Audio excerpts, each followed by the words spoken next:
Hi everyone, I'm Sonia. I'm the Community Engagement Coordinator here at Sutton Community Farm, and I'm going to give you a little update on what's been happening in our community over the past year.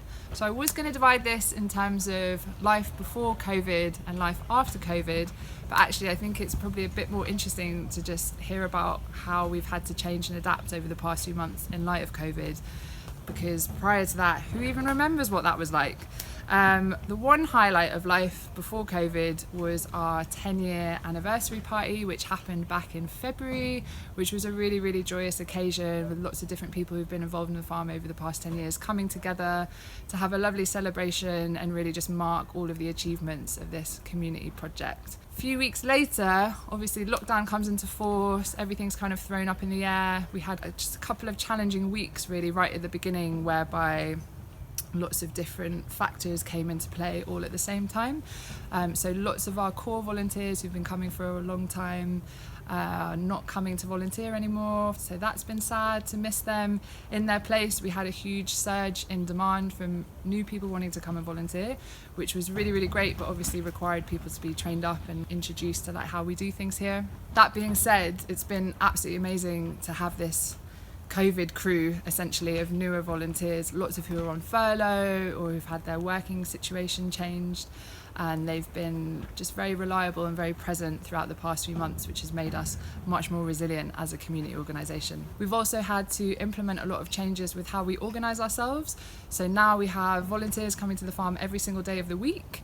We've had to split apart the growing team from the veg box team, which is quite sad in a way because it means there's no overlap between the two teams, but what it does mean is that we're sort of quite highly efficient now in terms of who's coming when.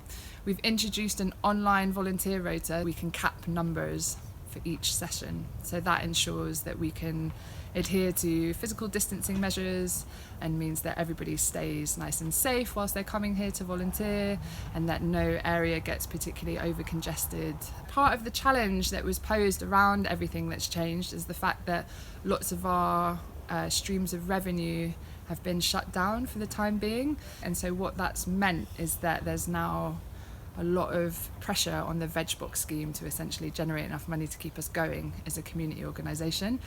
And in terms of the demand that we've seen for the veg boxes, it's been off the chart, and so the volume of work that we're doing now just far surpasses anything we've ever really done before, which is really exciting because we're like growing more veg and delivering more veg, and it means that more people living in South London and Surrey eating veg that comes from the farm. But what that also means is that we are now really quite dependent on volunteer help, because essentially the workload is just too high to be managed only by the staff team. But we feel like we're in quite a strong position. We've had just a huge outpouring of support from all corners really, either whether that's from veg box customers or volunteers, old and new, general members of the public. It seems like sort of local food producers have really had much more attention on them over the past few months, which has been a very positive outcome of what is quite a challenging crisis situation.